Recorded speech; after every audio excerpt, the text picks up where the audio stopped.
Sean todos bienvenidos, muy buenos días. Gracias a Dios por esta oportunidad de estar nuevamente en este lugar. Quiero comenzar hablando de una pequeña anécdota que ocurrió. Nosotros utilizamos muchas veces para poder predicar y poder dar mayor fuerza o ilustración a las predicaciones, anécdotas de personas que han vivido una vida cristiana y que han atravesado a través de circunstancias complicadas, difíciles, reconfortantes. Y una de ellas tiene que ver con el tema que hoy quiero hablar, tiene que ver con la oración, precisamente, la oración. Y hay uno de los libros más importantes, está editado por la editorial CLIE, y se llama Anécdotas e Ilustraciones sobre la vida cristiana. Es un tomo muy grande, eso es una recopilación de anécdotas desde los tiempos de Cristo hasta la actualidad. Digo la actualidad hablando, este libro tiene aproximadamente 50 años que está circulando, quizás un poco más. Y precisamente los fundadores de esta editorial, CLIE, se encontraron con un evento en el cual la oración fue un medio que no podía faltar o que fue indispensable para que esto pudiera ocurrir. Y fue de la siguiente forma. Aproximadamente en los años 60, 70, ocurrió algo que el hijo mayor de estos hombres, de Samuel Vila, se llama él, de hecho el autor, se llama David su hijo, se preparó en un estudio bíblico en Suiza para poder servir a Dios, y él quería trasladarse a América, a Estados Unidos, para poder mejorar sus estudios y poder tener mayores alcances en la obra que querían hacer. Con mucho esfuerzo lograron que el cónsul de España en ese tiempo, que estaba en Ginebra, en Suiza, le proveyese un pasaporte que le permitiría pasar unos días en España, luego pasar a Canadá, a pesar de que estaba en edad de servicio militar y que supuestamente no podría salir mientras él no tuviese una cartilla, que era en ese entonces un requisito indispensable. En esa visita que tuvo en Barcelona, fue a predicar a una iglesia este joven, y al regresar a casa encontró que su pasaporte le había sido robado en el camino. Un pasaporte que implicaba muchos sueños, implicaba una expectativa de su vida profesional, incluso en lo que él iba a hacer. Y esa noche, precisamente por la angustia de que todos los planes que habían se iban a cortar por ello, se pusieron a orar. Dijeron, bueno, ¿qué hacemos, verdad? Era un problema que solo Dios podría resolver. ¿Dónde se encontraba ese pasaporte? En una ciudad de 3 millones de habitantes. Obviamente decían orar, que Dios tocara el corazón de los ladrones, pues era pedir casi algo imposible. No había recursos humanos para poder buscar un pasaporte robado en una ciudad tan grande. Era prácticamente decir, pues Señor, todo está en tu mano. A la mañana siguiente, un joven llama a la puerta de donde estaban ellos y tiene el pasaporte en la mano. Pues se quedaron sorprendidos, ¿no? Era realmente la pregunta, ¿qué pasó? Bueno, el joven que estaba entregando el pasaporte era sobrino del dueño de la casa de enfrente donde ellos vivían. Obviamente no lo conocían. Y él explicó que bajando las escaleras del metro en Barcelona, en la parte opuesta donde estaba el joven, o sea, en el sentido contrario del tren, lo encontró tirado en el suelo, y al leer la dirección creyó que sería bueno ir a Tarrasa, era el nombre de la ciudad, visitar a unos tíos que tenía ahí, precisamente los vecinos, y entregar el pasaporte a este joven que estaría preocupado por su pérdida seguramente. Y vamos a ver unas cosas importantes. Lo primero es que los ladrones, en lugar de romper el pasaporte o quedárselo, lo tiraron en una estación del metro, de la capital de una ciudad muy grande, opuesta a la dirección donde se dirigía este joven.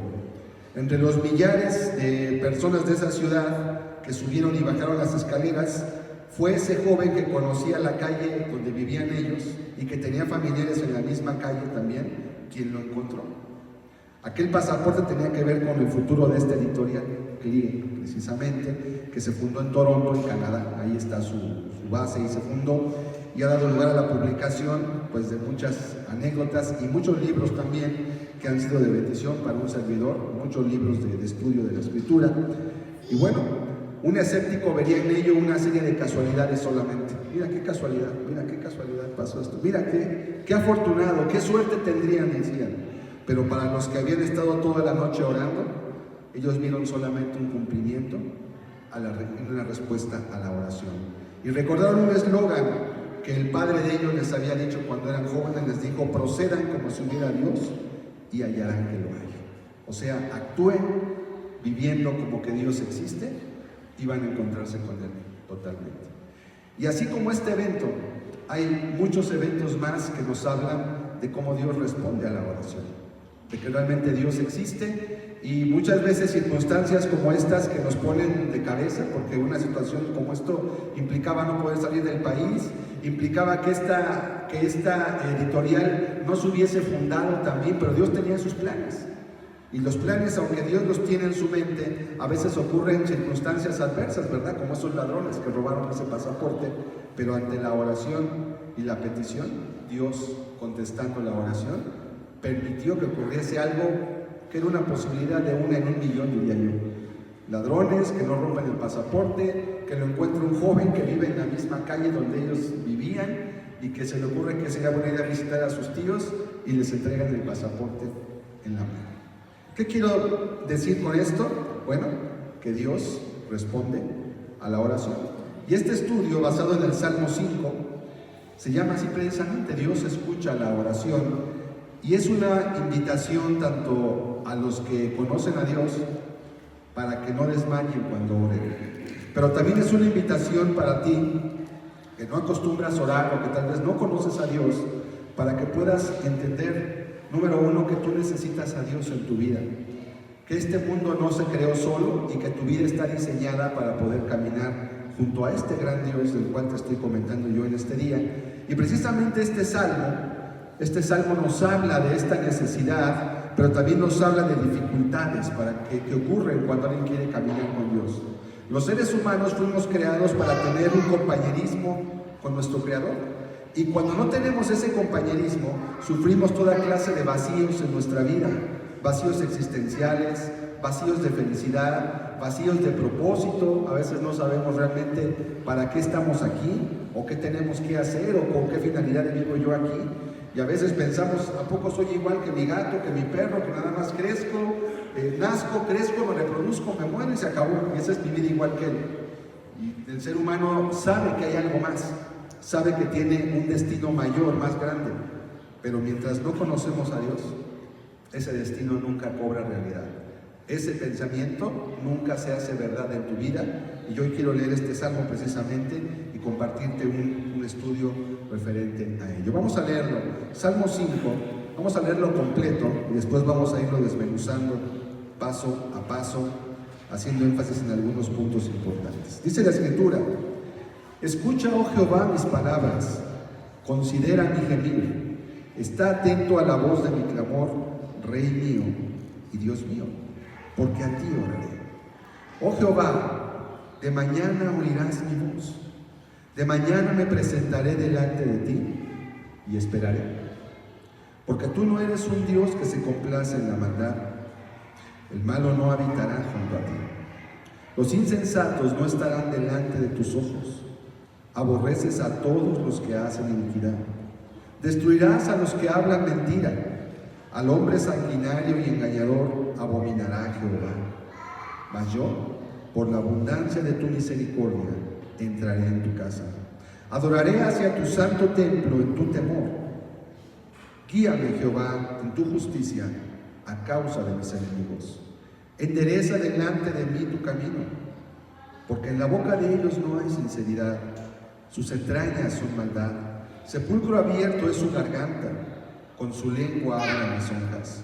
Castígalos, oh Dios, caigan por sus mismos consejos, por la multitud de sus transgresiones, échalos fuera, porque se rebelaron contra ti. Pero alégrense todos los que en ti confían, den voces de júbilo para siempre, porque tú los defiendes. En ti se regocijen los que aman tu nombre, porque tú, oh Jehová, bendecirás al justo, como con un escudo lo rodearás de tu favor. Vamos a orar, pidamos a Dios que nos ayude. Señor y Dios, cuántas gracias te damos por la vida que nos permites. Gracias por esta oportunidad de estar hoy reunidos en este lugar donde hemos alabado y adorado tu nombre, pero hoy también queremos alimentar nuestra alma, Señor, con tu palabra. Tú nos enseñaste que no solo de pan viviríamos, sino de toda palabra que sale de tu boca. Danos hoy este pan, Señor. Bendícenos en tu presencia, danos entendimiento, ayúdanos a comprender, Señor, la importancia que tiene de estar cerca de ti, de orar a tu nombre, Señor, de buscarte y de poder tenerte como nuestro Dios y nuestro Rey. Háblanos, por favor, te ruego en el nombre de Jesucristo. Amén. Bien, vamos a empezar viendo el verso 1. Los primeros 3 versos tienen gran parte de lo que vamos a considerar el día de hoy. Comienza diciendo: escucha, oh Jehová. Primeramente quiero ver que este salmo, en el versículo 1, tiene unas indicaciones. La última vez que compartí con ustedes, hablé acerca de otro salmo, el Salmo 46 precisamente, y estaba explicando que todos los salmos fueron creados con música. De hecho, la palabra salmo significa canto o cántico. Entonces, aunque nosotros los leemos, ¿verdad? Y los leemos como una anotación bíblica, realmente todos los salmos fueron diseñados para ser cantados. Sería como un himnario. Es realmente un himnario que está diseñado para ser cantado. En este caso, este salmo contiene una indicación. No sé si en su Biblia lo tenga, aquí obviamente en la Biblia aparece solamente el texto, pero dice: al músico principal sobre Neilot, salmo de David. Al músico principal. Es una indicación que significaba que este salmo estaba diseñado para que el músico principal de todo lo que es ese ministerio de alabanza fuera el que lo tocara o el que lo cantara. Sobre Neilot es una palabra que significa, no tiene un significado claro en nuestro idioma, pero puede ser tanto una indicación musical, como un tono, o como una forma de poderse cantar, o un tiempo, un ritmo, y luego dice que es un salmo de David, es un canto que David expresó. Y muchos de los salmos están escritos precisamente porque fueron fruto de aflicciones y de angustias. En este caso, por ejemplo, vamos a ver cómo David se dirige a Dios de una forma en la que él tenía una necesidad. No se nos dice cuál. A veces David sí mencionaba cuáles eran sus necesidades, a veces menciona cómo se sentía y también menciona la forma en cómo él estaba de alguna manera viviendo, pero en este caso simplemente nos da una palabra. Vamos a leerlo. Dice: escucha, oh Jehová, mis palabras, considera mi gemir. ¿Sí? Es una expresión que denota el querer ser entendido por Dios. Como cuando tienen necesidad, y vaya que los seres humanos la tenemos, de ser escuchados. Muchas veces, fíjense qué importante es esto para ver la necesidad que tenemos de la comunicación. Hay personas que a veces están en necesidad, no saben qué hacer, como suele ocurrir. Y muchas ocasiones, y lo comento porque esto ocurre de manera frecuente en la labor que desempeño como pastor, como ministro, las personas se acercan y empiezan a exponer su situación. Y empiezan a detallar: me pasó esto, me pasó aquello, tengo esta necesidad, ocurre esto. Y muchas veces nosotros no hemos dicho nada y simplemente al terminar de platicar las cosas, las personas se sienten mejor. No se les ha dicho nada, simplemente pudieron desahogar, y a veces en la misma plática que ellos hacen van entendiendo cosas que antes no habían pensado, que antes no habían entendido, pero al explicarlas, al detallarlas, a veces lo que hacemos es hacer algunas preguntas: ¿esto cómo fue?, cuando vemos que es un dato de importancia, Y por eso aquí David dice, escucha, oh Jehová, mis palabras. Es la necesidad de abrir tu corazón delante de alguien que sabes que te va a entender. Muchas veces las personas no hablan sus necesidades porque no tienen a alguien en quien confiar. O sea, dicen, es que si le digo a fulano esto, ni siquiera va a entender, es más, ni le interesa. No le importa. O sea, si le digo esto, se va a reír cuando le comente mi aflicción. Pero cuando tú vas delante de alguien que sabes que te puede entender, entonces sí vas con confianza y puedes abrir tu corazón. Por eso dice, escucha, oh Jehová, mis palabras, considera mi gemir. Esta palabra gemir, también en hebreo se traduce como meditar. Escucha mi meditación. Y esto se refiere a cuando a veces no sabemos cómo expresar nuestra necesidad. Me siento necesitado, me siento triste, pero no sé por qué exactamente. Puede ser por esto, por aquello, o una mezcla de todo. Y a veces lo que tenemos solamente es un anhelo en nuestro corazón, pero a veces no hay palabras para poderlo expresar.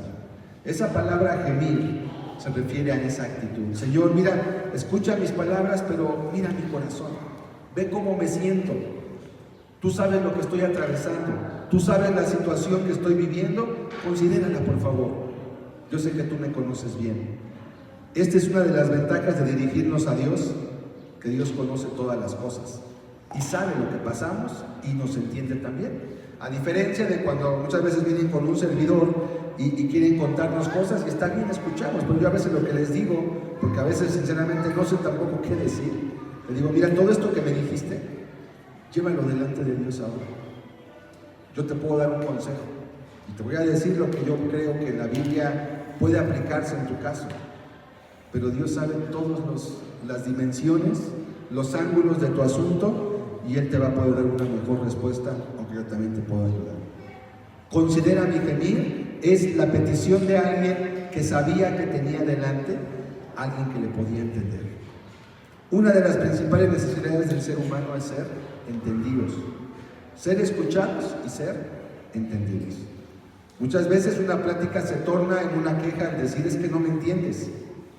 Es que te digo esto, pero es que no me estás entendiendo. Sí, dijiste esto, sí, yo dije eso, pero no me estás entendiendo. Y es porque a veces, cuando hablamos, también tenemos necesidades de nuestro corazón que no podemos expresar. O que a veces, sobre todo cuando las personas no tienen una muy buena forma de expresarse, a veces no saben cómo decirlo. No encuentran las palabras, no encuentran los términos, no encuentran la forma en cómo dar a entender esa necesidad.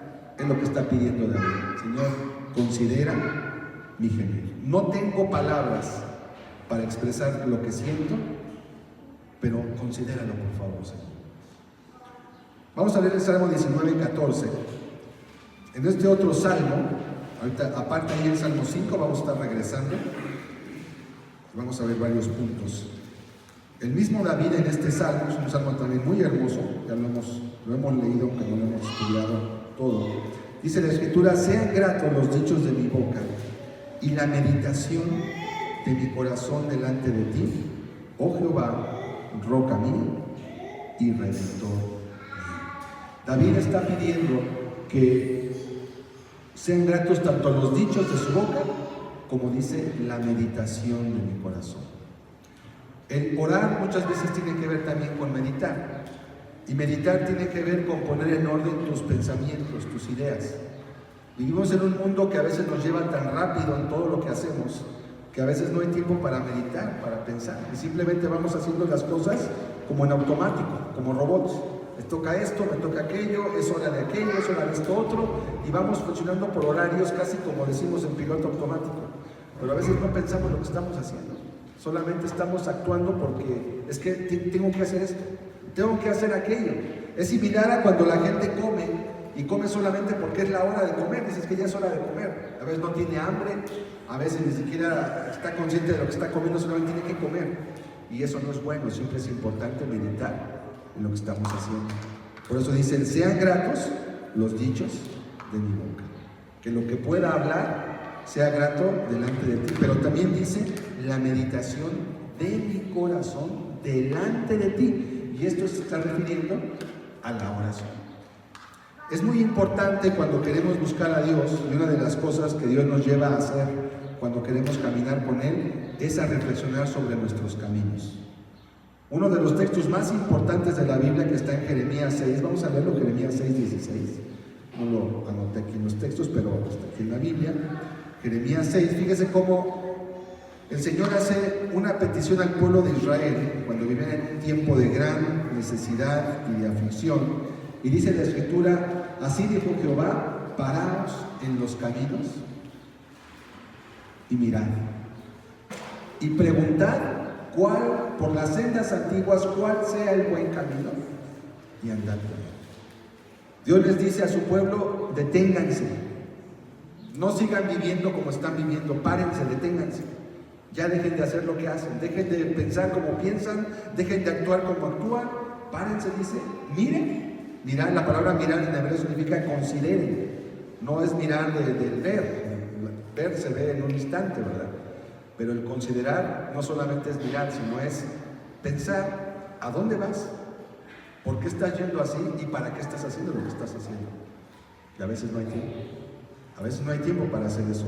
Paraos, mirad y preguntan por las sendas antiguas. ¿A quién le van a preguntar? Pues le van a preguntar a Dios, obviamente.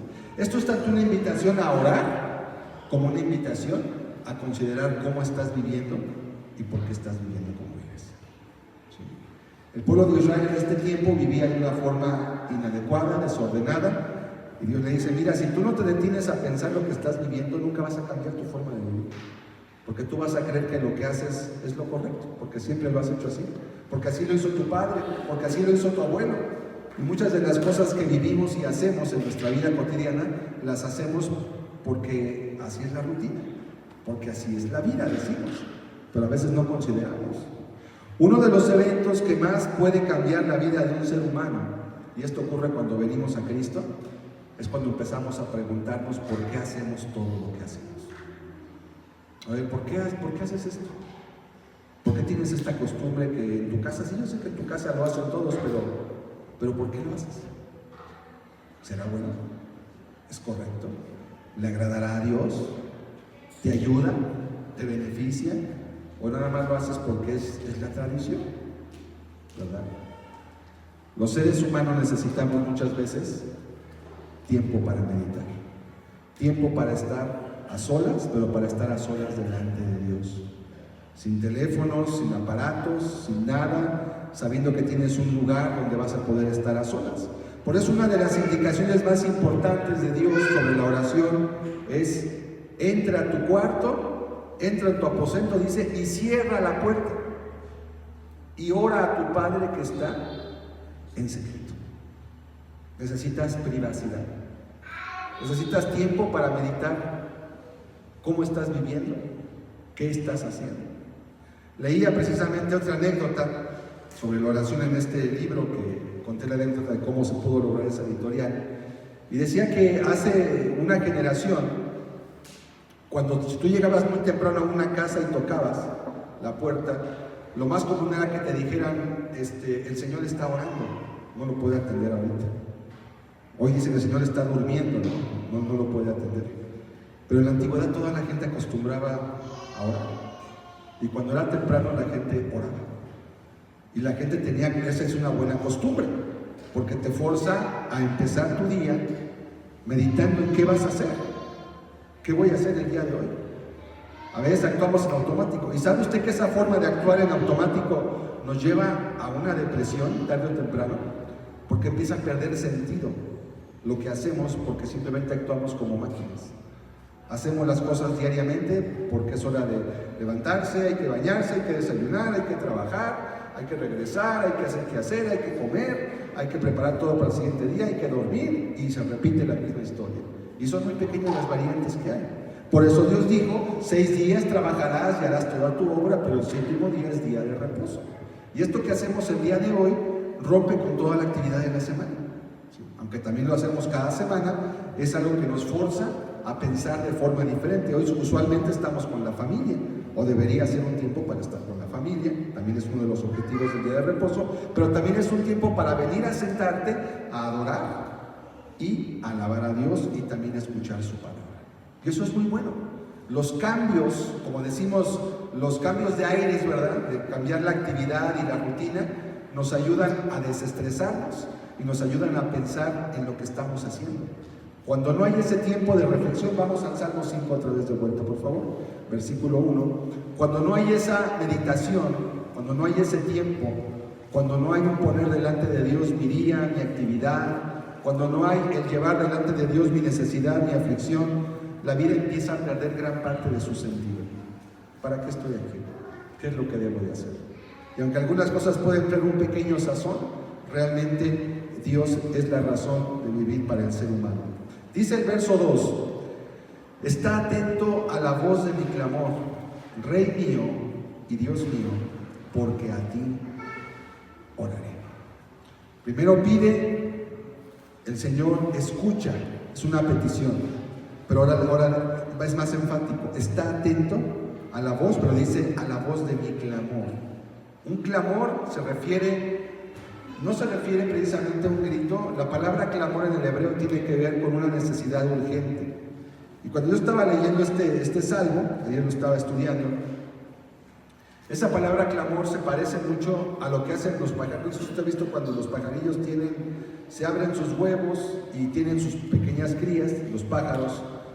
La forma en cómo los alimentan es una cuestión de un acto reflejo. Los pajarillos graznan de manera muy fuerte, abren su boca y de acuerdo a la cantidad de los graznidos que hacen esos pajarillos y a la cantidad, a lo fuerte del sonido, los pájaros padres se ven forzados a ir a buscar la comida y traerla.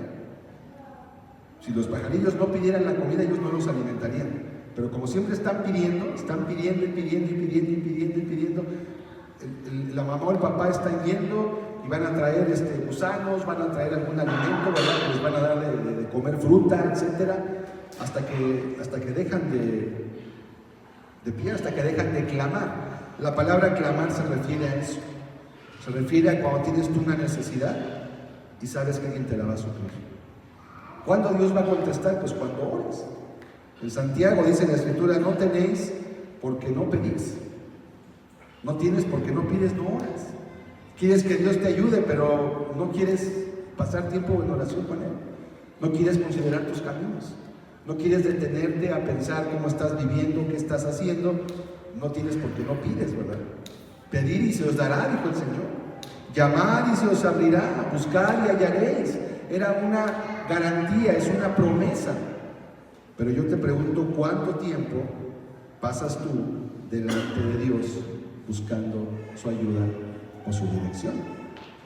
A veces es muy poco, a veces es la oración ritual, ¿verdad? Yo le llamo la oración ritual al gracias Dios por este día que me das, bendíceme, amén. Y es una oración que parece más un trámite que una oración. Es más bien una forma de cubrir otro aspecto de la vida. Es que ya oré. ¿De veras le llamas a eso tú una oración? No tuviste comunión con nadie. Nomás te levantaste a pedir, como quien le pone una moneda a la máquina y le aprieta el botón para recibir su bendición, ¿verdad? Y a veces pensamos que Dios es así, como alguien que me va a bendecir si yo oro, y tenemos conceptos extraños respecto a la oración. La oración ante todo es una relación, es una plática, no es un trueque donde yo oro y tú me das a cambio de que yo ore, no. Realmente la bendición es Dios mismo. La bendición no es lo que Dios te da, la bendición es Dios mismo. La presencia de Él, el conocerlo a Él, esa es la bendición. Ya lo que Dios te pueda dar es extra. Él es la razón de la felicidad del ser humano. Es el que puede llenar tu corazón. Entonces cuando dice el texto, está atento a la voz de mi clamor, es, Señor, voy a pedir y no voy a dejar de pedir hasta que no me contestes. Eso es un clamor, ¿sí? Así como el pajarillo que está pidiendo y cuando deja de ser alimentado o si no pide, ¿verdad? Pues no le dan y se muere de hambre, se acaba. Y algunos así están muertos precisamente porque no oran, no tienen comunión con Dios. Y es como dice Efesios 2, están muertos espiritualmente porque pues su vida solamente discurre en un plano demasiado material. Todo es dinero, es trabajo, es comida, es la vida normal que tenemos que vivirla, pero no tiene la parte espiritual que tanto necesitamos y que tanto requerimos para poder completar nuestra vida. Para un padre, el clamor de su hijo implica urgencia para atenderlo.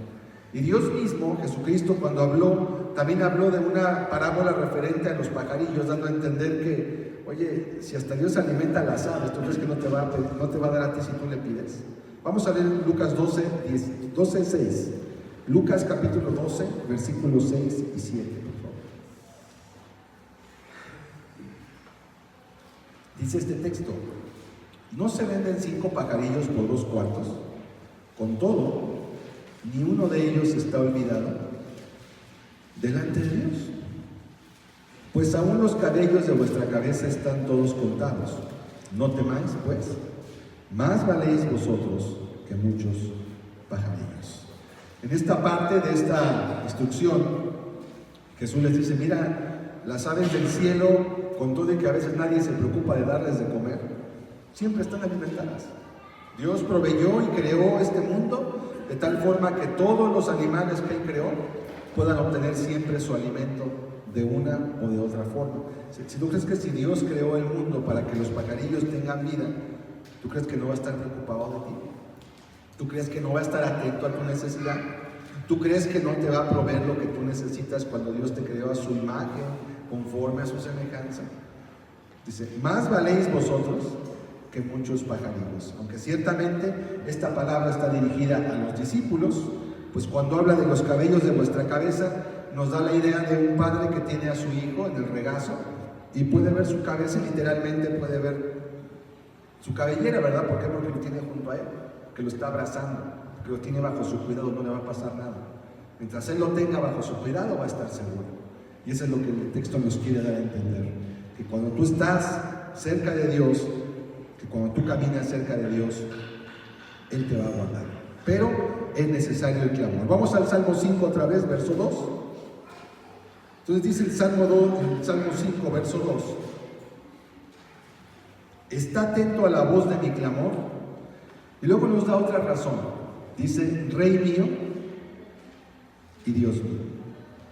Aquí David está diciéndonos que nos está dirigiendo a un extraño. Él es mi rey, Él es mi Dios. Él me conoce, yo lo conozco, y así como un rey está encargado de proveer para sus súbditos lo necesario, de darle lo que requiere en su reinado, también Dios se va a ocupar de atenderte a ti si realmente eres tu rey. Y aún dice la Escritura que aún sobre malos y sobre buenos se hace salir el sol. Sobre malos y sobre buenos también. Pero cuando tú lo reconoces como tu rey y caminas conforme a su palabra, entonces hay una relación ya delante de Él. Una relación para con Él. Por eso dice: mi Dios, Rey mío y Dios mío, porque a ti oraré. Es como decir: voy a buscar en ti, Señor, la salida de mi necesidad. Voy a buscar de ti la respuesta a mi pregunta. Es cierto, podemos preguntar a los demás. Dios a veces también da, la Biblia dice que Dios establece pastores, hay ministros, hay gente sabia que nos puede ayudar. Pero aún es importante, yo siempre les digo eso a las personas cuando a veces me dicen: hermano, quiero preguntarle algo que es muy importante y quiero que me dé una respuesta. Yo les digo: mira, la respuesta te la tiene que dar Dios. Y yo puedo ayudarte, pero yo no tengo las respuestas a todo. Aún si vas a venir a buscarme para que te dé una respuesta o un consejo, yo te pido que antes tú ores a Dios y le pidas por tu necesidad. Y Dios puede usarme o darme la sabiduría a mí para que yo te pueda responder conforme a su palabra, pero yo no tengo las respuestas. Yo mismo necesito respuestas para mi propia vida. Yo mismo necesito a Dios y también necesito quien me ayude a mí. Soy hombre igual que tú. Pero si tú le pides a Dios, entonces Él puede a través de alguien responderte igual. Pero no pongas tu confianza en el hombre. A eso se refiere el texto. Mi Dios y mi Rey. Rey mío y Dios mío, porque a ti oraré. No somos extraños por el pacto y por la promesa que Él nos dio. Cuando pedimos, realmente Él está esperando que pidamos. O diciendo: ¿qué necesitas? Aquí estoy a la mano, pídeme, búscame. Recordemos la promesa: pedir y se os dará, llamar, se os abrirá, buscar, hallaréis. Es una promesa. Dios no dice a lo mejor, Dios no dice tal vez, te dice va a ocurrir, pero búscame en primer lugar. ¿Ok? Entonces, porque a ti oraré. Orar. una comunión con Dios. Verso 3, vamos a continuar leyendo. Dice, oh Jehová, de mañana oirás mi voz, de mañana me presentaré delante de ti y esperaré. ¿Okay? Otro aspecto muy importante, dice, de mañana oirás mi voz. La mañana es la mejor hora para poder buscar a Dios, porque estamos usualmente libres de toda necesidad, porque es lo primero que podemos hacer, y es una buena idea encomendar nuestro día a Dios también. Y Él dice, de mañana oirás mi voz. Es una forma de decir, tú eres lo primero que voy a buscar, tú eres mi primera opción para responder la necesidad de mi vida. De mañana oirás mi voz, de mañana me presentaré delante de ti. Fíjense cómo es una certeza, y vamos a ver cómo este versículo nos va a dar el tenor de los otros versículos que vienen, donde habla de todo lo contrario, a quienes Dios no va a recibir delante de su presencia. Y voy a explicar también ahorita eso, porque hay muchas dudas e incertidumbres referentes. Hay gente que dice, por ejemplo, yo ¿para qué oro si sé que estoy mal? ¿Para qué le pido a Dios? Bueno, también tú necesitas orar, solamente que de una forma diferente. No vas a orar como el que está congraciado con el rey cuando estás enemistado con él, pero sí puedes orar buscando su misericordia y su favor, los cuales Él quiere que tú puedas tener también. Entonces, el texto dice, vas a oír mi voz, Señor, y de mañana voy a presentarme delante de ti. Y luego dice al final, y esperaré. ¿Esperar en qué? Esperar en su bondad, en su misericordia, sabiendo, por ejemplo, como dice la Escritura, que antes de que hablemos, Dios ya sabe lo que vamos a hablar. Aún no está la palabra en nuestra lengua, ¿verdad? Dice, y aquí tú ya la sabes toda, dice eso en Salmo 139. Algunos se preguntarán, bueno, si Dios ya sabe lo que voy a pedir, pues ¿para qué pido entonces? ¿No será mejor que le diga, Señor, ya sabes lo que necesito? No, porque es importante la humildad, es importante el tiempo que le dedicas tú a algo, es importante que de tu boca salga el asunto para poder resolverlo. No se va a hacer todo por telepatía ni distancia. Y también recalco, ¿por qué? Porque muchas veces cuando tú hablas y cuando oras, puedes entender mejor tu propia situación. A mí me ocurre frecuentemente cuando estoy orando, y sobre todo cuando oro en voz alta.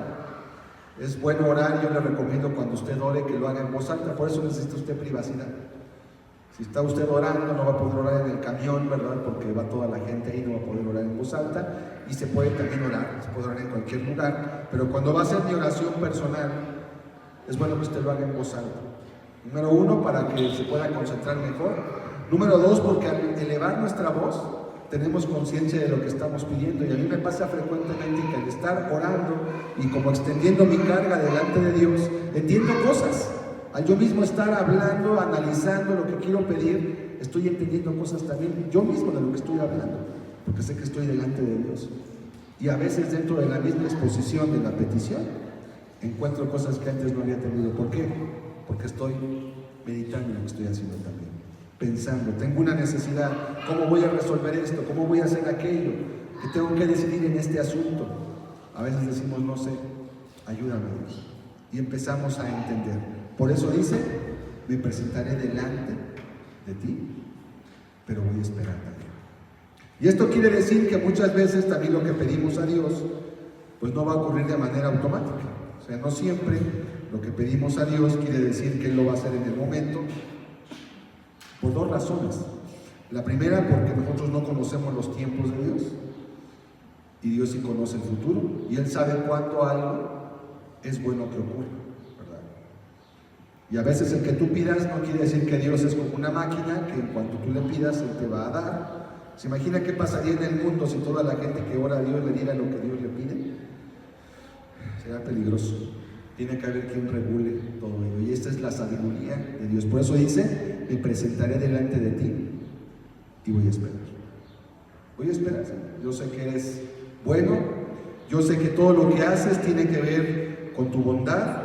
Entonces voy a esperar, no voy a impacientarme delante de ti. Y eso a veces implica volver a orar, ¿verdad? Implica volver a orar. Frecuentemente recibimos pedidos de oración por gente enferma, por ejemplo, uno de los aspectos donde muchas veces se ve reflejado en la respuesta a la oración. Y créanme que es algo tan real el ver cómo cuando alguien ora por otra persona, cuando hay gente que está orando, realmente Dios responde. Y a veces esas personas por las cuales se oró, ocurre diferente su caso que por aquellas por las que no se oró también. Es muy notorio, es sumamente notorio. Por eso decía este hombre Samuel Vila, actúen como si hay Dios y van a encontrar que lo hay. Van a encontrar a la larga una respuesta de lo que Dios es, y una de las formas más importantes es la oración. ¿Por qué? Porque a veces lo que tú oras nadie más lo sabe. Es algo privado, es algo que solamente tú sabes. Y luego ves cómo Dios te contesta. Entonces dices, esto solamente yo se lo pedí a Dios. Nadie más sabía. Nadie más sabía lo que yo quería, lo que yo necesitaba. Nadie más sabía el anhelo de mi corazón, y Dios me lo concedió. ¿Sí? Es una forma de poder encontrar, como el caso que le comenté del pasaporte, ¿verdad? ¿Quién iba a esperar que ese pasaporte iba a regresar a manos? Además se lo iban a llevar a su casa. Era imposible. Las probabilidades son nulas prácticamente de que algo así, y menos en una ciudad tan grande, ¿verdad? Pero bueno, al que cree, dice la Biblia, todo le es posible, al que confía en Dios. Vamos a continuar leyendo y vamos a ver cada vez esta parte cuando dice, delante de ti esperaré, me presentaré delante de ti. Y ahora en esta segunda parte, David nos va a decir precisamente cómo el carácter de Dios hace también que algunos reciban respuesta y otros no. Verso 4. Porque tú no eres un Dios que se complace en la maldad, el malo no habitará junto a ti. Los insensatos no estarán delante de tus ojos. Aborreces a todos los que hacen iniquidad. Destruirás a los que hablan mentira. Al hombre sanguinario y engañador abominará Jehová. Después de decir que él se va a presentar delante de Dios, dice, Señor, y esto lo hace por dos razones. Número uno, yo sé que vas a recibirme, porque en mi corazón no hay nada de esto. Y empieza a describir varias cosas. Quiero mencionar precisamente 6 cosas que hace Dios para apartar a los malos de sí. 6 cosas que hace Dios para no escucharles, y no porque Dios no quiere escucharlos, sino porque su propia actitud los hace abominables. Vamos a ver la primera, tenemos aquí en la presentación, si vamos a ella, por favor. Número 1, no tiene placer en ellos. Dice, tú no eres un Dios que se complace en la maldad. Cuando una persona vive complaciéndose en lo malo, ¿sabes qué? No me agrada tu forma de vida. Entonces, así como cuando tú te sientas con alguien y no es de tu agrado por alguna razón, ¿qué haces? Pues buscas mejor alejarte, ¿verdad? ¿Por qué? ¿Qué voy a hacer con esta persona? Es más, si tuvieras que comer con alguien así, sería hasta incómodo. ¿Qué voy a platicar con esta persona? No me gusta lo que hace, no me gusta lo que vive, no me gusta lo que platica, ¿no? No tiene placer en ellos. Número 2, no habitan con él. ¿Por qué no habitan con él? Pues no habitan con él porque no les interesa lo que Dios tiene que decirles. No están con él. El malo no habitará, dice el verso 4, junto a ti. Ni el malo le interesa, y Dios tampoco quiere que la persona así no se arrepiente, no venga. El número 3 dice que los echa de sí. Los insensatos no estarán delante de tus ojos. David mismo decía, el impío no se sentará a mi mesa, dando a entender como rey, él no iba a permitir que los malos llegaran al lugar donde él reinaba también. No iban a tener autoridad por su carácter injusto.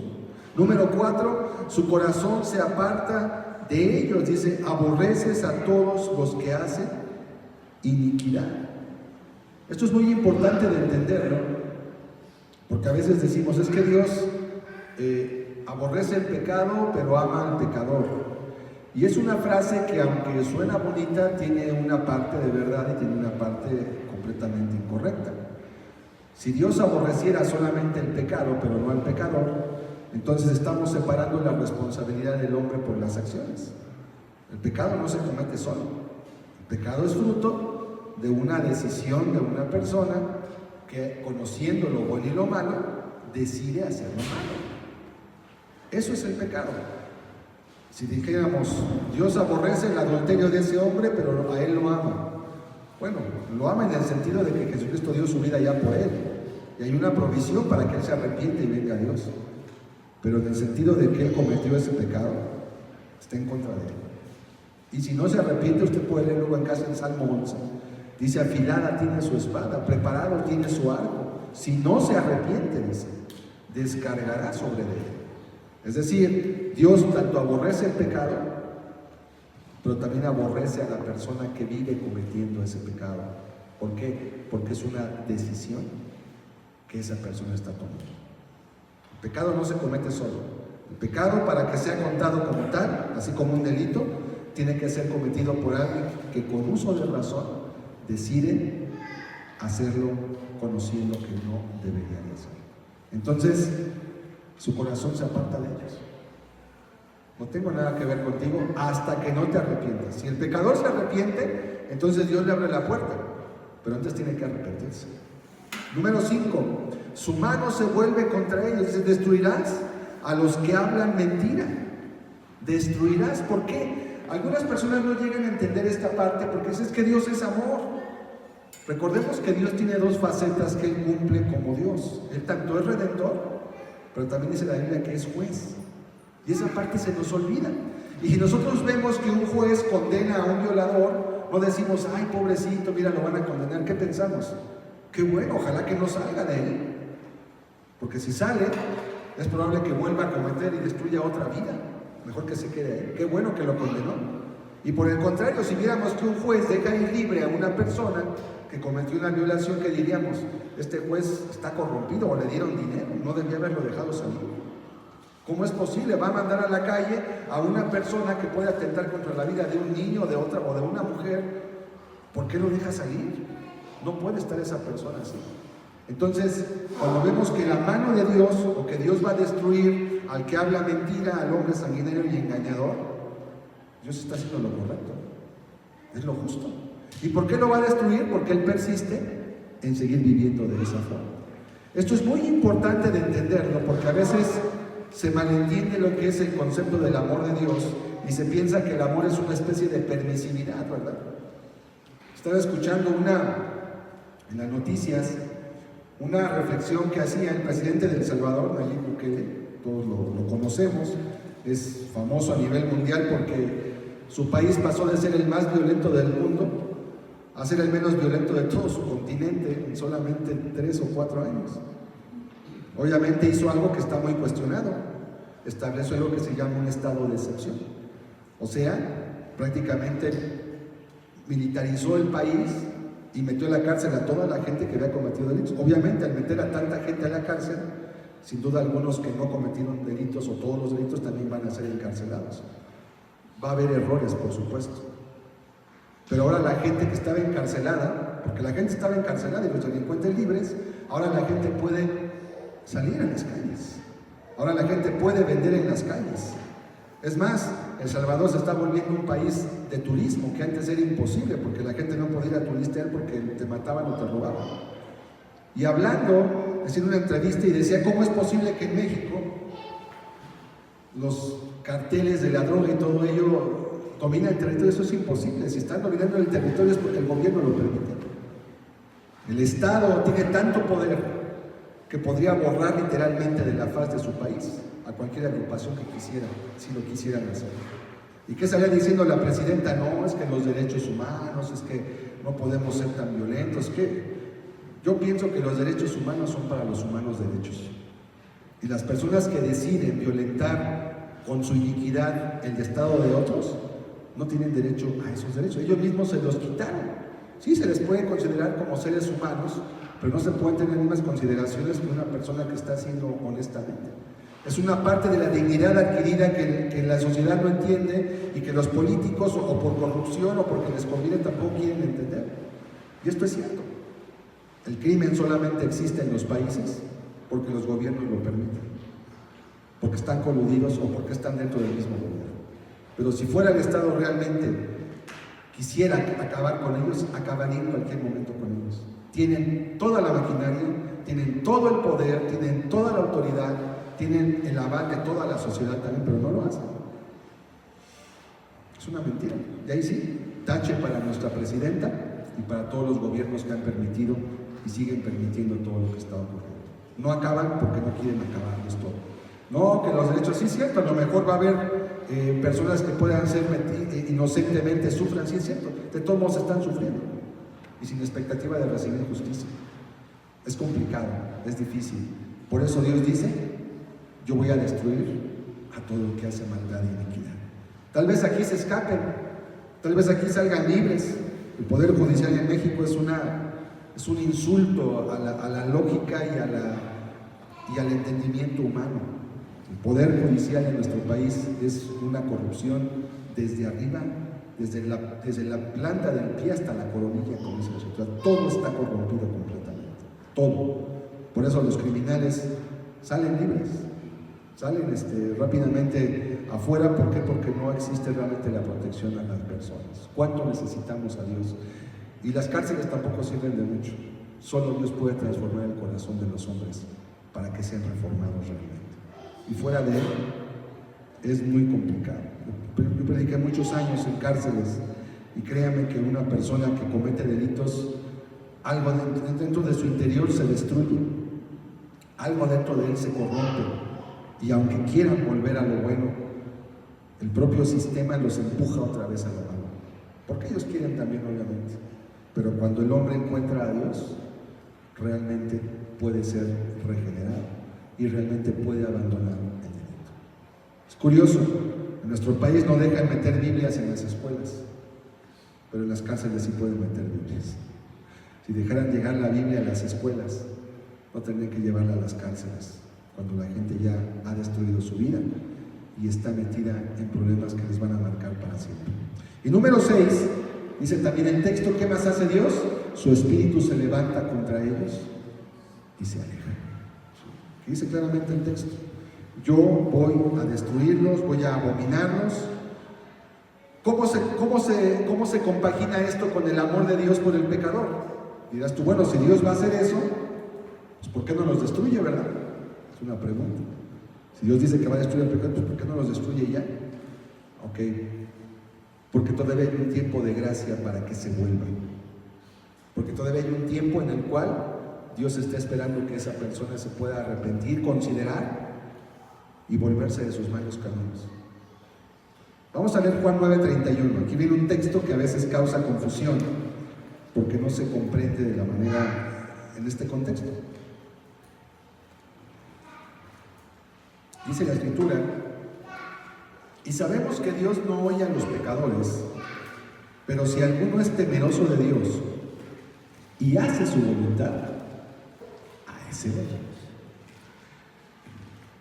Dos preguntas se derivan de este texto que se contestan de forma incorrecta. La primera es, sabemos que Dios no oye a los pecadores, y ahí cortamos el texto, porque así es como lo dicen, y entonces lo explican de la siguiente forma, que es incorrecta.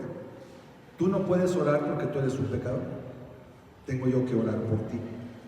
Eso lo hacen a veces cuando la idea de la acepta a Cristo, ¿verdad? Porque Dios no oye a los pecadores. Y el segundo punto es que el contexto es muy importante. Si alguno es temeroso de Dios, esa es su voluntad de hacer. Bueno, este texto, para empezar, vamos a ver quién lo habló. No lo habló el Señor Jesucristo, lo habló un hombre que había sido curado de una ceguera y está siendo preguntado por los fariseos. Le dijeron, ¿quién te sanó? Y él decía, pues me sanó, yo no lo vi, estaba ciego, no lo vi, pero él me sanó, ¿y tú qué dices de él? Dice, pues yo digo que es profeta, porque jamás hemos oído que nadie abra los ojos de los ciegos. Ellos decían que no, que era del diablo, que él no venía de Dios. Dice, mira, los demonios no abren los ojos de los ciegos. En la Biblia dice que solamente el Mesías iba a poder hacer semejantes milagros. Además, este hombre era ciego de nacimiento, él nunca había visto, no tenía un problema de la córnea, ni de la retina, ni tenía cataratas, no, él nació ciego, no tenía los nervios ópticos que comunican los ojos con el cerebro, nunca había visto jamás. Entonces, una salida, además tenía 38 años, que estaba, perdón, no 38 años, era un hombre ya mayor, y toda su vida había estado enfermo, y todos lo conocían en la ciudad. Entonces, de repente lo ven que está viendo, y dicen, pues este se parece al ciego. Y él decía, no, es que no me parezco, yo soy. Dice, bueno, ¿y por qué ahora ves? Pues es que él me dijo que fuera a lavarme y me sanó.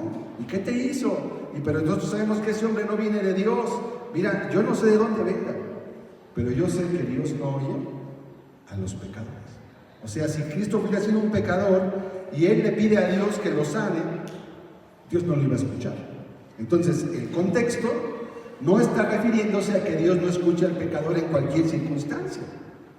Quiere decir que si una persona que está en pecado, y esa persona, imagínese un alcohólico, un drogadicto, va y dice, voy a orar por ti porque estás enfermo, le voy a pedir a Dios que te sane. Dios no te va a escuchar a ti para eso. Dios te va a escuchar ¿cómo? Si te arrepientes, si le vas a pedir perdón a Dios, si vas a reconocer tus maldades, Dios sí te va a escuchar.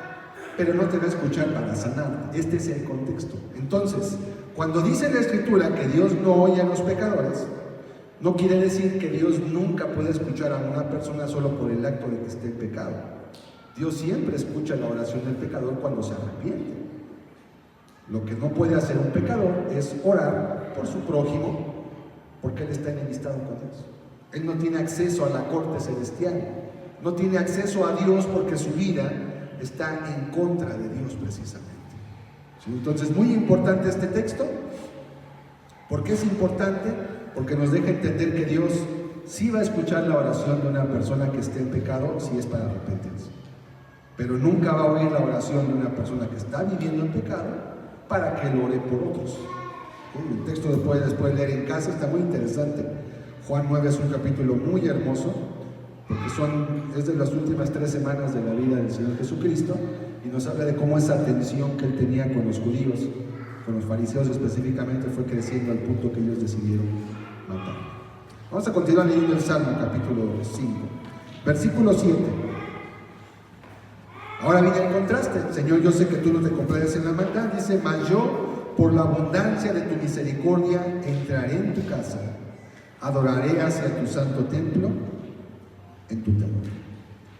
Ahora viene el contraste. Señor, yo sé que tú no vas a oír a los malos, pero Señor, yo, por la abundancia de tu misericordia, por cuanto me recibiste, por cuanto me amaste, por cuanto me tienes en tu presencia, Señor, yo voy a entrar a tu casa y voy a adorar hacia tu santo templo en tu temor. Fíjense cómo contrasta la vida del impío con la vida de una persona que vive lejos del pecado. ¿Por qué? Porque vive bajo el temor de Dios, porque sabe que Dios está ahí viéndole. Salmo 27:4. Por eso David anhelaba y él le pedía a Dios en oración lo siguiente. Y dice el texto del Salmo 27, versículo 4: una cosa he demandado a Jehová, esta buscaré. ¿Cuál? Que esté yo en la casa de Jehová todos los días de mi vida, para contemplar la hermosura de Jehová y para inquirir en su templo. Fíjense cuál es la petición que tenía David: que esté yo en tu presencia, Señor, que pueda yo habitar cerca de ti, que pueda yo tener siempre una entrada libre, que no haya nada que estorbe mi entrar a tu presencia, para contemplar la hermosura de Jehová.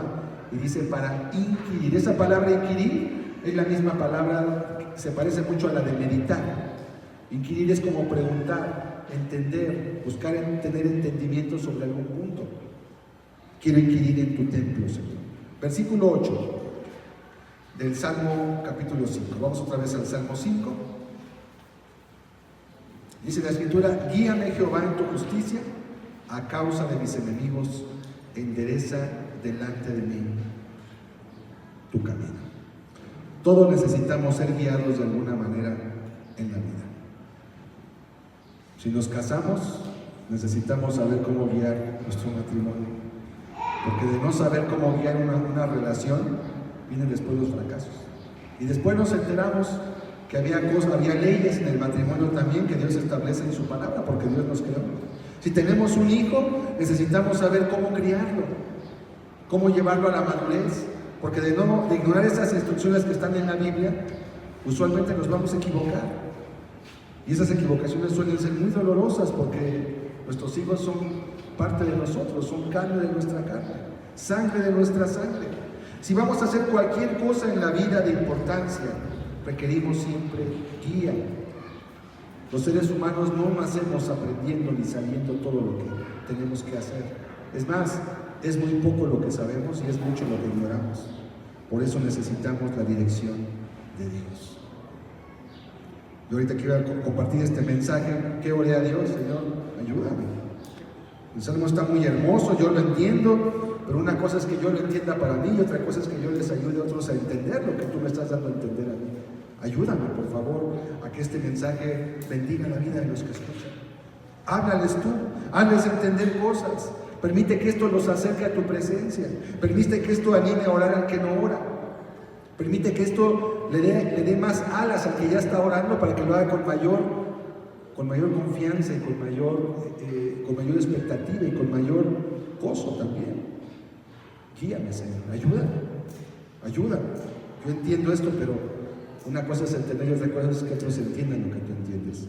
Luego dice, endereza delante de mí tu camino. La idea es como, déjame ver si me estoy desviando de alguna forma y vuélveme a jalar. Así como el pastor jalaba con su cayado a la oveja que empezaba a irse de lado, que empezaba a salirse de la línea, la jalaba y la volvía a meter otra vez a la línea. Interésame, Señor. Interesa tu camino delante de mí, o sea, no permitas que me desvíe. ¿Por qué dice no permitas que me desvíe? Porque yo te voy a obedecer. Porque las ovejas se someten, los cabritos no se someten. Los chivos, los cabritos no los puedes tener en un lugar, ellos se van, brincan, corren, son independientes. Las ovejas no. Las ovejas son cuidadas y las ovejas son mansas. Están junto al pastor siempre. Por eso dice la Biblia que va a separar las ovejas de los cabritos en el día final. Es una parábola de cómo algunos viven la vida. Sin Dios, yo hago lo que yo quiero, como yo quiero y cuando yo quiero, a mí no me importa lo que dice Dios. Y otros vivimos la vida diciendo, Señor, guíame, enséñame, yo quiero caminar dentro de tu camino y quiero hacer las cosas como tú quieres. Son dos perspectivas de vida completamente diferentes. Verso 9. Porque en la boca de ellos no hay sinceridad, aquí viene otra parte. Sus entrañas son maldad, sepulcro abierto es su garganta, con su lengua hablan lisonjas. ¿Por qué cambia el tema? ¿O por qué vuelve otra vez al tema de los impíos? Bueno, es la misma descripción que el apóstol Pablo utilizó después en el Nuevo Testamento para describir la vida del pecador. Fíjense, vamos a leer Romanos 3:13. Fíjense lo que dice aquí, sepulcro abierto es su garganta. ¿Qué dice aquí en Romanos 3:13? Pablo parece que está citando precisamente este salmo. Sepulcro abierto es su garganta, con su lengua engañan, veneno de áspides hay debajo de sus labios. Una de las cosas que más nos puede lastimar como seres humanos son las palabras de otra persona, sobre todo de las que están más cerca de nosotros. De una persona que no conocemos nos puede insultar y decir, pues este quién es, yo no lo conozco, está mal, ¿no? Pero de alguien que tú conoces, que te conoce, que te evalúa y que además te engaña, eso sí lastima, porque es de quien tú no esperabas ese daño. Por eso dice el texto, hablando de la vida del pecador sin Cristo, dice, sepulcro abierto. ¿Se imagina usted un sepulcro abierto? Es como si van a exhumar un cadáver. Exhumar es cuando sacan un cadáver del panteón y abren la caja a veces lo hacen con fines policíacos, ¿verdad?, de identificación, y abren un sepulcro. O abren una fosa, ¿verdad? Como las fosas que ahorita encontraron allá en Jalisco. Que hay muchas, por cierto, no es una, no es. ¿Cómo será un sepulcro por dentro? ¿A qué huele? ¿Qué ves? ¿Qué hay ahí? Hay pudrición, hay mal olor. Lo mejor sería cerrarlo para siempre, que nunca se abra. Que nunca se abra, por favor, que nunca se abra. ¿Sí? Sepulcro abierto es su garganta. Es una parábola para decir cuando el pecador habla como en su lengua no hay temor de Dios. Frecuentemente lo que va a hacer con su lengua va a ser destruir, engañar, lastimar, ofender, maldecir. ¿Qué dice Dios? Dice en el verso 5, en el verso 6, destruirás a los que hablan mentira del Salmo 5.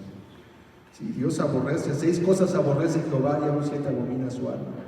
Y una de ellas es la lengua mentirosa, el detractor, dice la Escritura. Dice más adelante en Lucas el Señor Jesucristo: por tus palabras serás juzgado y por tus palabras serás condenado. ¿Serás justificado o serás condenado? Tiene mucho que ver nuestras palabras. ¿Sabe por qué? Porque Jesús dijo que de la abundancia del corazón habla nuestra boca.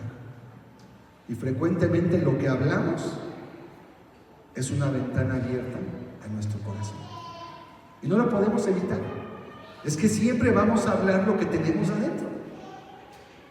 Si estás preocupado, ¿qué vas a hablarle a una persona con la que tú hablas?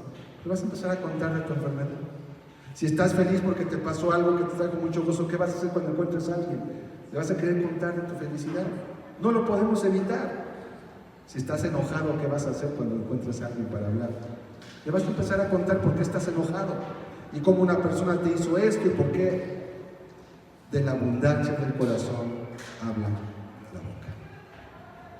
Qué importante es tener un temor de Dios para saber. Por eso dice la Escritura: sean gratos los dichos de mi boca. Lo leímos en el Salmo 19. Sean gratos, Señor, que lo que habla bendiga y edifique. Sean gratos los dichos de mi boca y la meditación, dice, de mi corazón delante de ti. Oh Jehová, roca mía. Así como el sepulcro nunca se sacia de cadáveres, esta persona tampoco se sacia de hacer caer a muchos. Como un sepulcro que recibe a los muertos. Esa es la idea. Qué importante. Con su lengua, dice, hablan lisonjas. Vamos otra vez al Salmo 5. Vamos a concluir. Los últimos textos son una repetición de las ideas del anterior. Dice el versículo 10, pero en el 9, con su lengua hablan lisonjas. Es como el lobo que lame al cordero para después comérselo, ¿verdad? Y así hay videos a veces cuando los depredadores llegan a atrapar crías muy pequeñas, digamos que bebés, ¿verdad? Los tienen atrapados, ni corren. Y a veces el leopardo o el león empieza a lamer al animal. No es porque lo quiere, se lo va a comer en un momento. Esa es la idea de la lisonja. Es cuando alguien te habla una palabra buena, bonita, pero es para después traerte un daño también. Qué terrible un corazón así, ¿verdad? Qué terrible un corazón que le guste hacer maldad. Y a veces esa maldad se replica porque ellos también han recibido un trato similar. El pecado contrae muchas consecuencias. Verso 10. Castíganos, oh Dios. Cuando empiezas a pensar cuánto daño se ha creado, por ejemplo, te pones a pensar cuánto daño en los políticos, y no solo de nuestro país. La política en general es una de las labores más riesgosas y más sucias de las que una persona puede dedicarse, porque es un sistema que está corrompido desde la base. ¿Cuántas personas en la política engañan a la gente? Destruyen, usan su autoridad de una forma injusta, arbitraria, con prepotencia, con maldad, con soberbia, con altanería. Por eso el salmista, al estar pensando, dice: castíganos, Dios.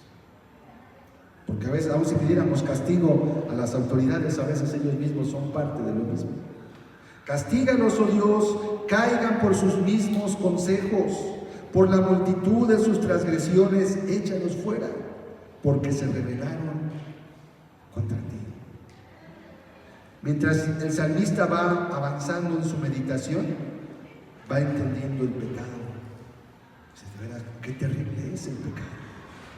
Qué terrible es que alguien dañe a su prójimo, que le mienta, ¿verdad? ¿Cuántas veces, a veces, las mujeres son engañadas por los hombres, con promesas de amor, de fidelidad, y después resultan engañadas? ¿Y qué piensa una mujer? Me destruyeron la vida, ¿verdad? Qué injustos. Castígalos, oh Dios.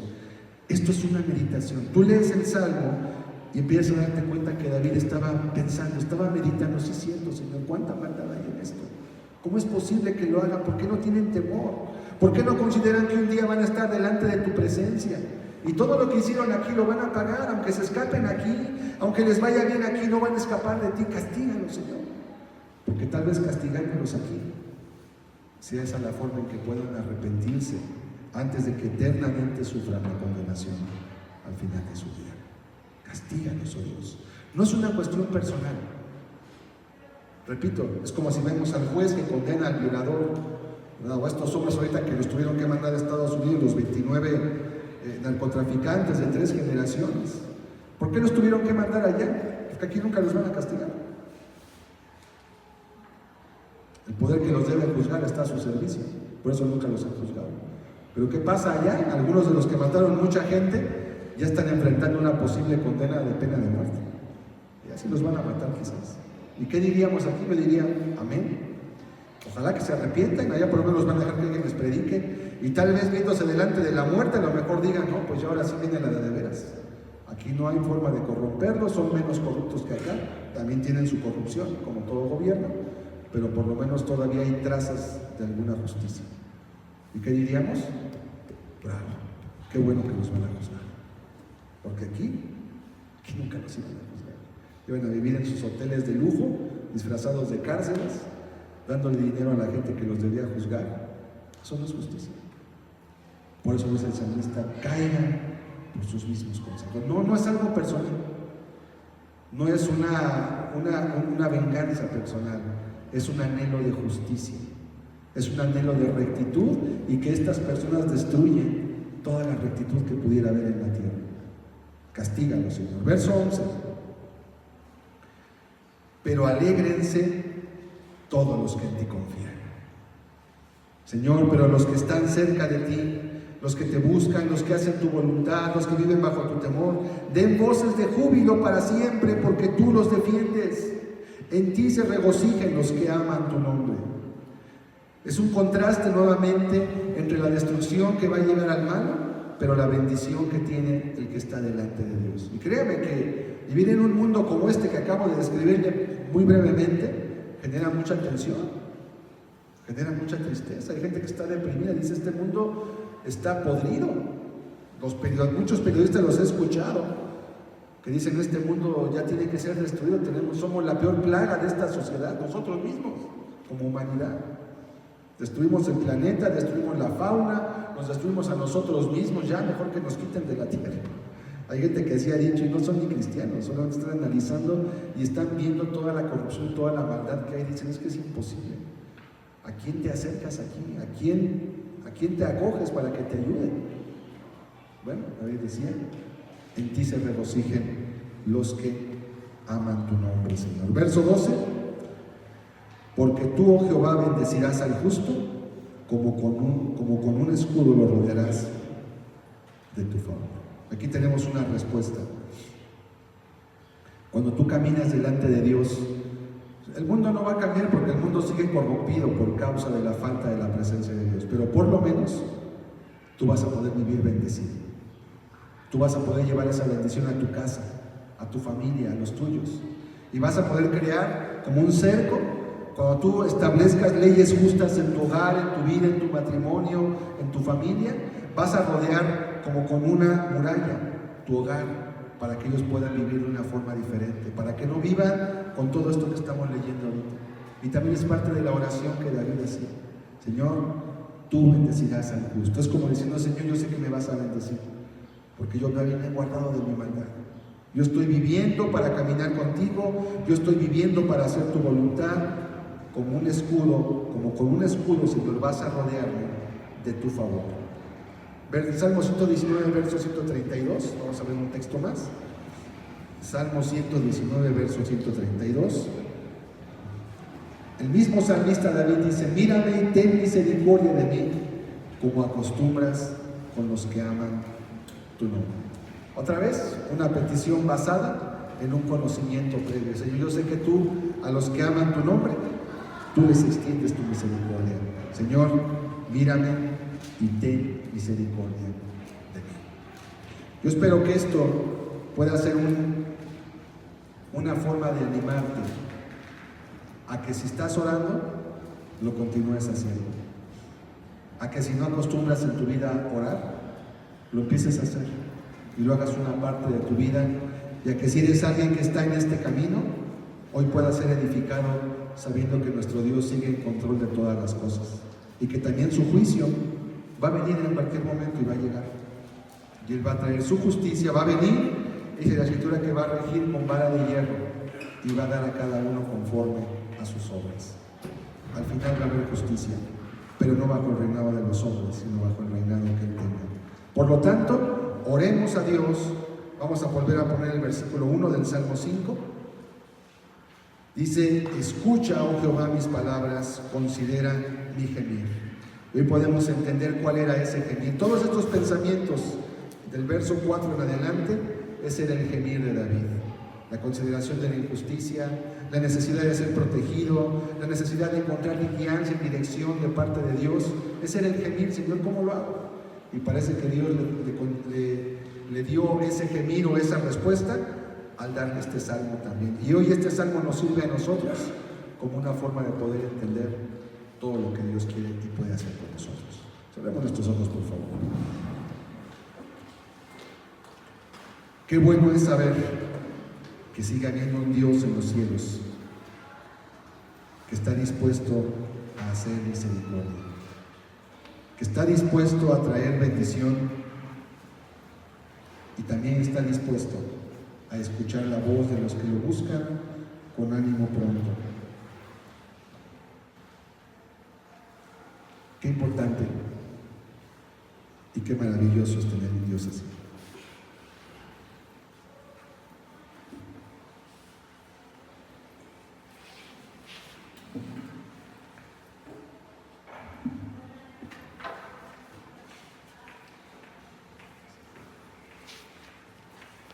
Gracias a Dios que Él está bajo control de todo.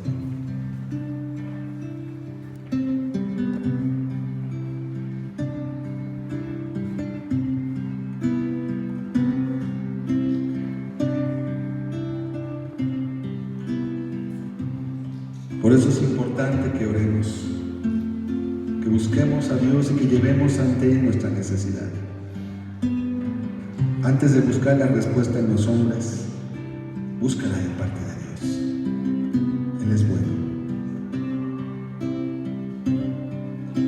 Escucha, oh Jehová, mis palabras, considera mi gemir.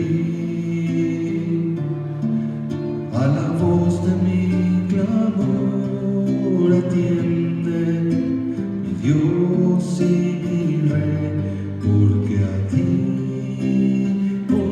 oraré.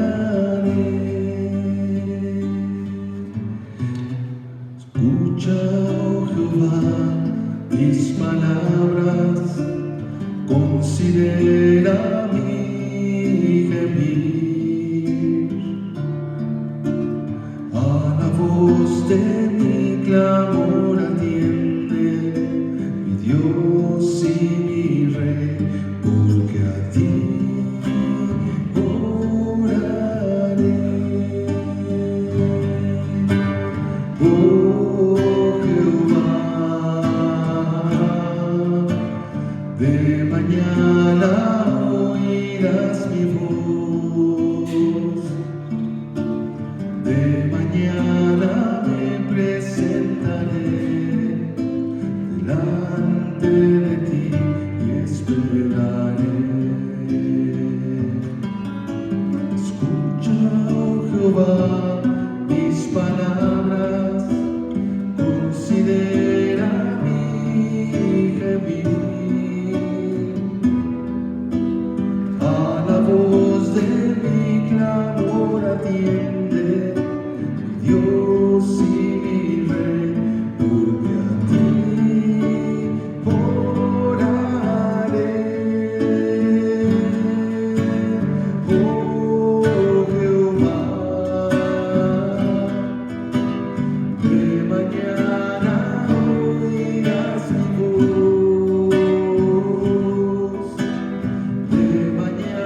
Gracias porque tu mano no se ha cortado para salvar, tu oído no se ha grabado para oír, Señor.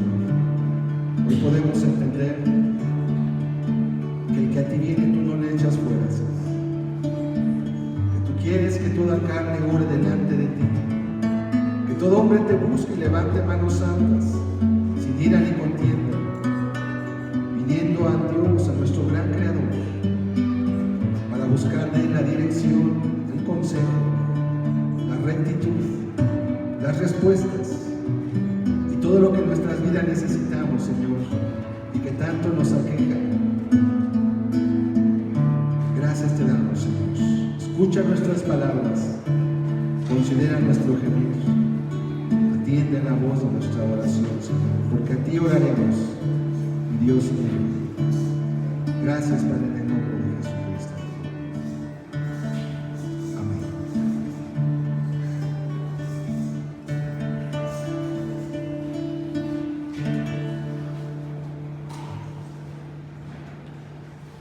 Dios los bendiga a todos. Con esto concluimos la reunión de esta tarde.